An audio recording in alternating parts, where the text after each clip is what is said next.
ሰውየው ነው አሉ። ላለፉት 13 ዓመት ምሳሌ ተናግሬያለሁ። ልቤን በጣም ስለነካኝ ነው ይሄ ስቶሪ እውነተኛ ስለሆነ።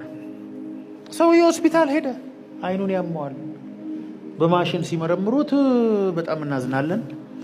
በጣም መጥፎ ዜና ነው ያለን አንተ። ምንድነው? አይኖች ላይ ካንሰር ታይቷል። ሁለቱም አይኖች መውጣት አለባቸው በህይወት መኖር ካለበት።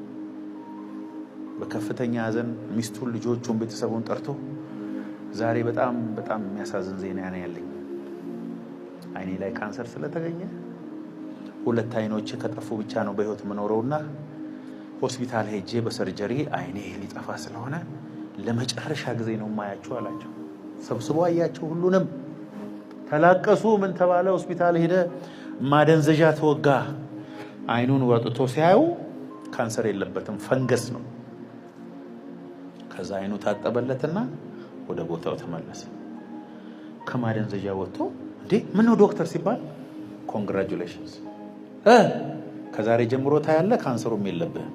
ካልጋው ላይ ተነሳ ሰውየው ዘሎ ወጥቶ ይወላችሁ ሆስፒታሉ ፊት ለፊት ያለችው ነጭ መኪና ሳያል ነጭ እንዲያምራል። ፀሐይ እንደዚህ ቆንጆ ነች። ዛፍ ሳያለ በቃ ሰውየው ወይኔ ዛፍ ውበቱ፣ አቤት ወፎች ማማራቸው፣ አቤት ፏፏቴው፣ አቤት ህዝቡ ውበቱ፣ አቤት ቤተሰቦቼ። አይነ ሳይወጣ ብዙዎቻችን እኮ ከተወሰደብን በኋላ ነው ብዙ ነገር የሚቆጭ። ያሁኑን መልካችሁን ከ10 ዓመት በኋላ ይሄንን መልክ ይሰጣል ቢባል ስንት ሚሊዮን ትከፍላለህ ለዚህ መልክ? አሁን ለማትፈልገው መልክ ከ10 ዓመት በኋላ ይሄን መልክ ደግመህ ልታገኘው አትችልም። ሌላ ነው መልክ። እኔ ዛሬ ከ10 ዓመት በፊት የነበረኝ መልኬን ሳየው እንባዬ ሁሉ ይመጣል። ወይ ወደፊት 10 ዓመት በኋላ ደግሞ ይሄኛው ራሱ ያምረኛል። ለምን ከ10 ዓመት በኋላ ወደ ኋላ ከምትመኝ አሁን ለምን ኢንጆይ አታረጉ?